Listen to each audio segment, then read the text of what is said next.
Hi and hello there, Gemini. Welcome new subscribers. Bago natin nasimulan ang love reading ninyo for March 2026, batiin muna natin hi new subscribers. My name is Yan.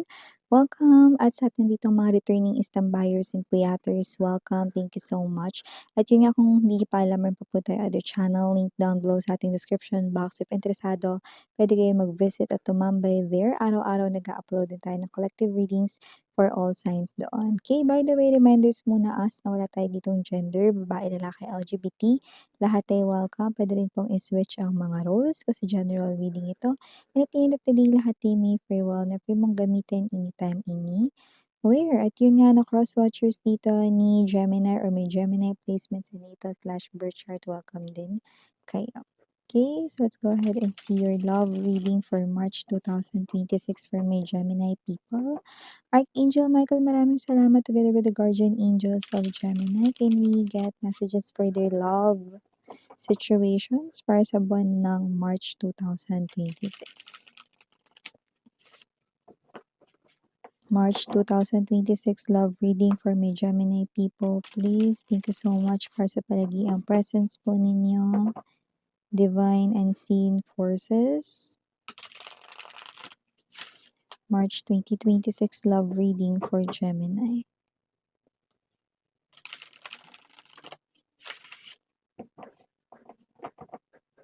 Okay, so let's go ahead and check this messages here for ya guys. So, mayroon kayo ditong energy ng Moon. Three of Candles. Ten of Coins. Tower. Wheel. Two of Candles.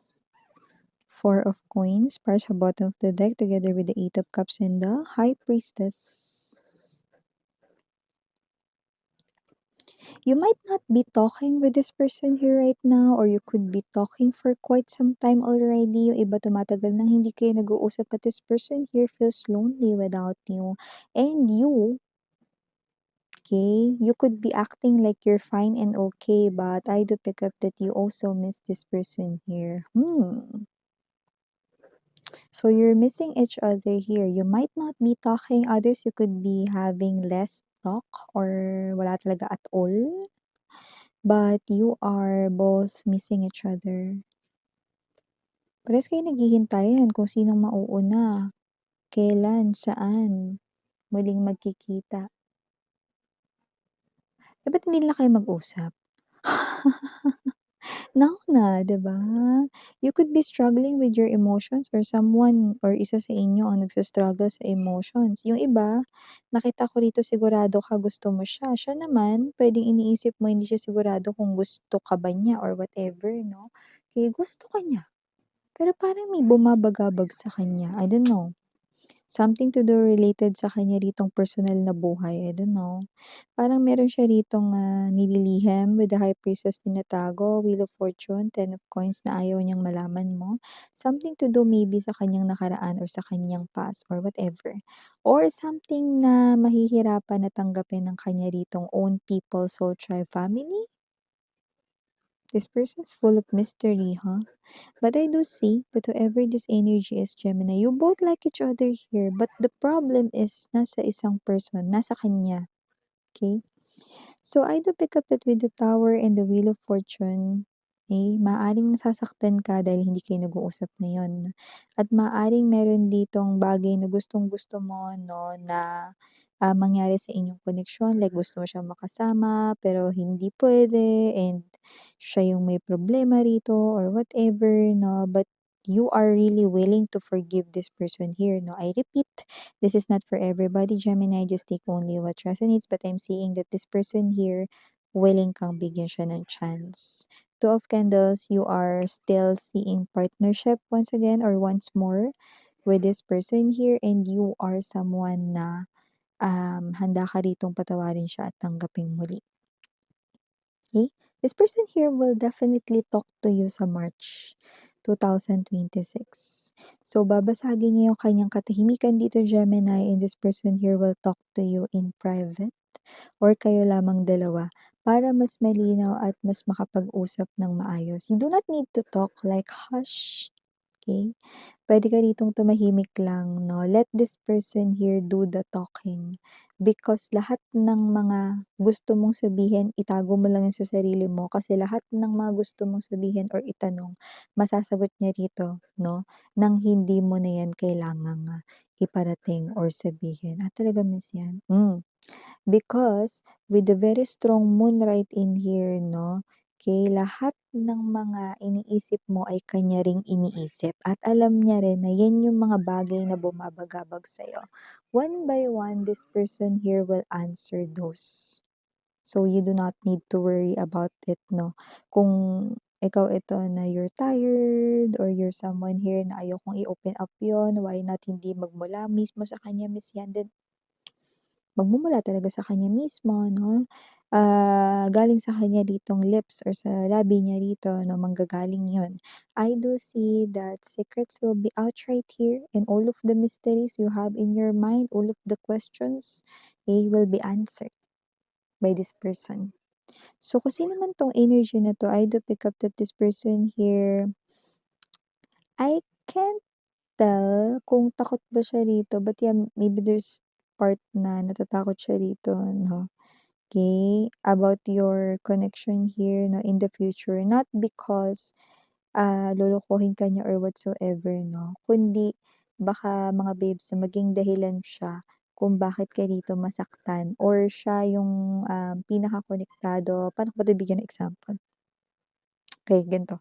Kapag pinagpatuloy niyo yung connection ninyo 'no, ang iniisip niya rito, this is the best example, hindi ka niya lolokohin pero siya yung magiging dahilan kung bakit ka parang baka masaktan 'no. So, possible na yung mga taong konektado sa kanya baka hindi ka lubusang matanggap or may issue about you, yun. And of course, you are human being 'no, masasaktan at maapektuhan ka pa rin but you might be, gone quiet 'no or tahimik ka lang rito 'no, pero alam niya na sa kanya konektado directly yung mga tao na yun. So, parang siya yung nagdala ng gano'n sa buhay mo. So, parang gano'n. It's not directly, indirect. Yun yung ibig niya sabihin dun. Para malinaw tayo, hindi siya dito yung magloloko, mag-e-enter dito ng third party situation 'no. Eh, Anida, eh. So, kung sino man 'tong energy na 'to 'no, I do pick up that whoever, this person is, this person here will talk to you. This person will reach out to you first, Gemini. No need to contact this person here. Okay? If you see him or her online, then so be it. This person will message you first sa March. Okay?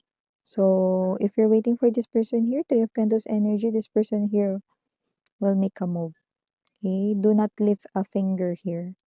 And I do pick up that whoever this energy is, this person here is also someone who really wants to work things out here, but kind of scared.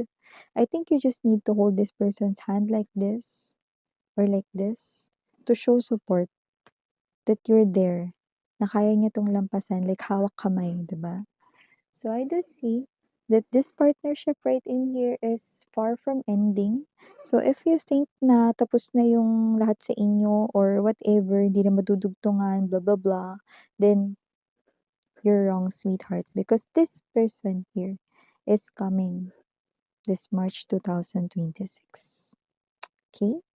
Secrets will be out. Four of Coins, this person here will hold on to you, no? At hindi ka niya na rito bibitiwan at pakakawalan. Eight of Cups, this person here, no? While talking to you, you will really feel that this person's masyadong magiging emosyonal. Na iba maaring maluha or maiyak pa. Teary eyes, okay? Kind of thing. So, I do pick up that parang ano man yun pero unti-unti.